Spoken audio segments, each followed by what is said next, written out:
Well, joining us live now is the Prime Minister, Anthony Albanese. PM, good to see you. Thanks for your time this morning. So let's start off with trying to get some clarity because investors do need it. Will you guarantee that you won't touch negative gearing and capital gains tax concessions?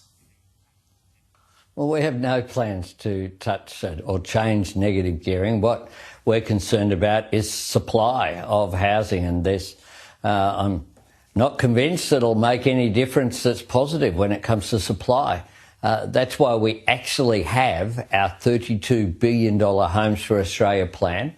That's about building more public housing through the Housing Australia Future Fund, having more private rentals through our Build to Rent scheme that's currently blocked in the Senate by this coalition of Greens, Liberals and Nats, and our Help to Buy scheme. That's a shared equity scheme to get more people, 40,000 people, into home ownership. That's also being blocked, even though it's actually the policy of the Greens political party. OK, 2 words there, no plans.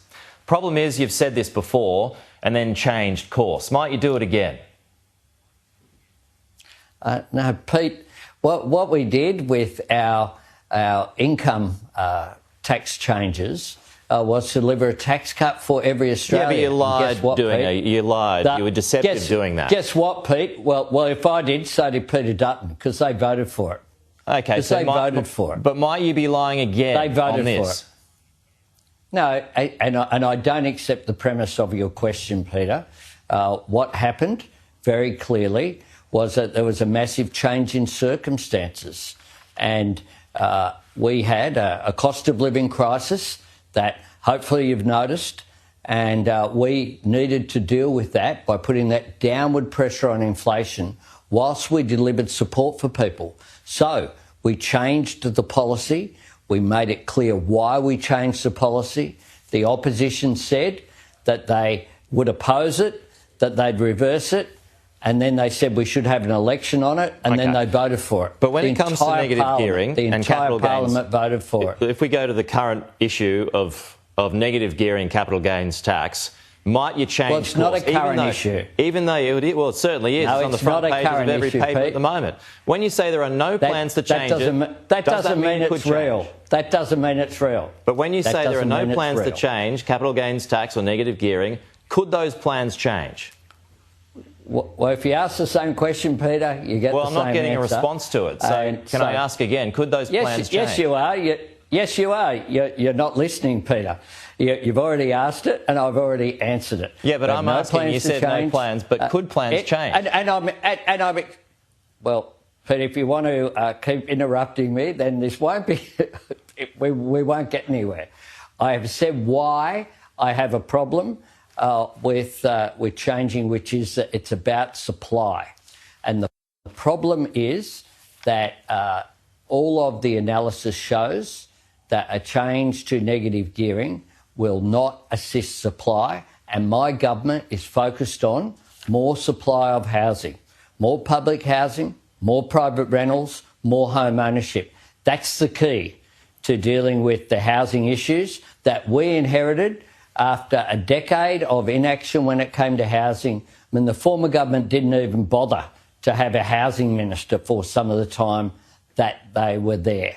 So my concentration has been on getting that downward pressure on inflation that we've seen with yesterday's figures, 3.5, down to 2.7%, making a real difference for people. The action that we're taking on supermarkets with the ACCC taking Coles and Woolworths to court on Monday over 500 products being advertised as being specials when it simply wasn't fair income.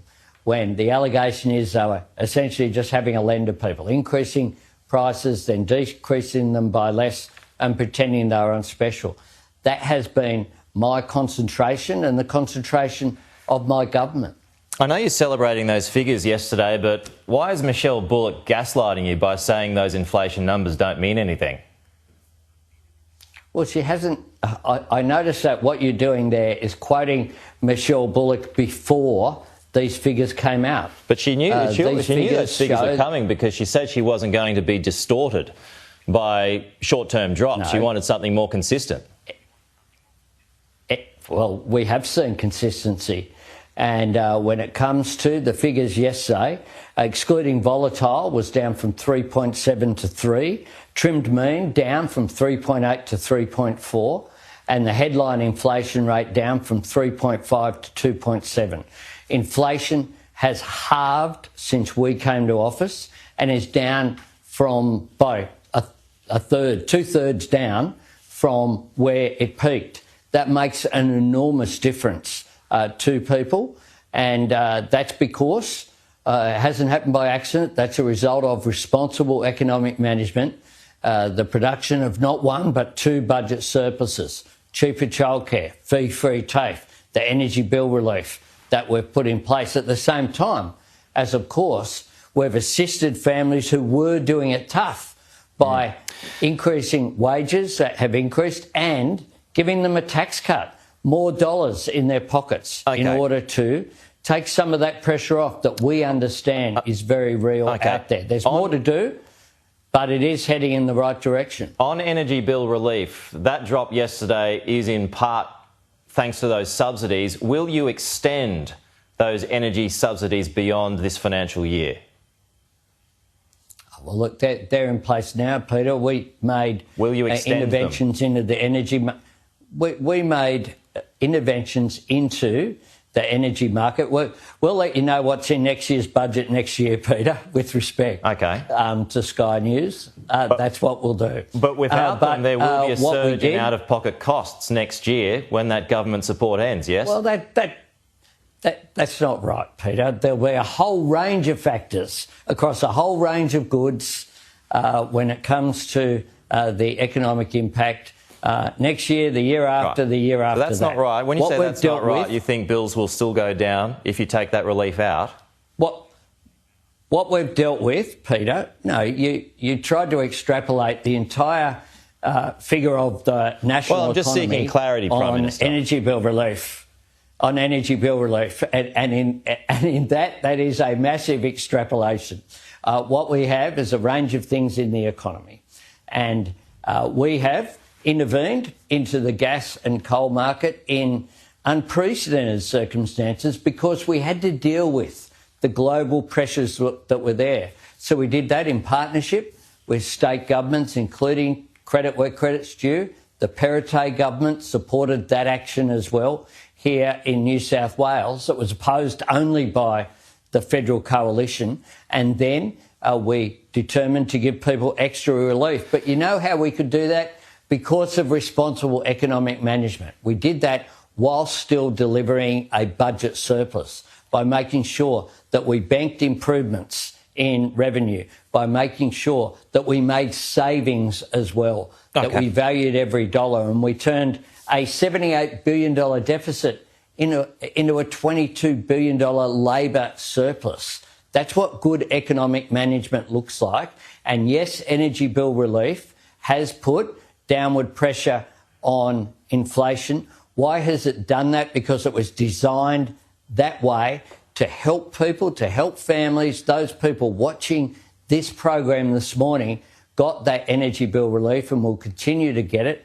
That's a good thing because at a time where they needed that support, this was a really practical way of delivering it without putting that down, whilst at the same time putting that downward pressure on inflation. I'm out of time, but I just want to get one more in on Lebanon. Potentially, Israel is looking at a ground invasion sometime down the track. Obviously, a lot of concern from Australians who might be in Lebanon. Indeed, we spoke to one a little earlier in the program. What's the advice to them if they're stuck, Prime Minister? The advice has been for many months now, please leave. Australian citizens should not be travelling to Lebanon, that they've continued to do in recent months. We have had warnings. I have, on I don't know how many occasions now, said that if people can get out, they should. Through commercial airlines while it's available. What if they aren't available, PM? Well, Fred, just on that point. Well, we continue to call for de-escalation. We have been saying for months that people needed to leave, and people do need to leave. Okay. And we can't be clearer than that. And we also want there to be restraint here. We want to see a de-escalation in the region. We want to see a ceasefire, both in Gaza and when it comes to Lebanon. We want to see a de-escalation there. Yeah. So when you Penny Wong spoke about this earlier, and I've got to go now, but when she says you're exploring the full range of options for Australians to leave, presumably that means options outside of planes. What are you looking at? We're looking at options. But how else do you get out other than a plane? Well, there are other ways. There's this thing called water there as well. That's all you need to say. We're looking at... we're looking at every option, but there's obviously national security issues. This is a war zone is going on here, and it is appropriate that we not broadcast all of the contingencies that we're putting in place. We've been meeting on this through our appropriate bodies over a period of time, and including engaging with our friends and allies. All right. But we repeat as well, whilst people can get commercial aircraft, they should. And I find it remarkable that people are still staying there, and that in recent months, in spite of the warnings, people have travelled into a zone which is very risky, and that's unfortunate that has occurred. Prime Minister, really appreciate your time. Thanks for squeezing us in. We'll talk to you again soon. Well, coming up, Israel hints at a possible ground invasion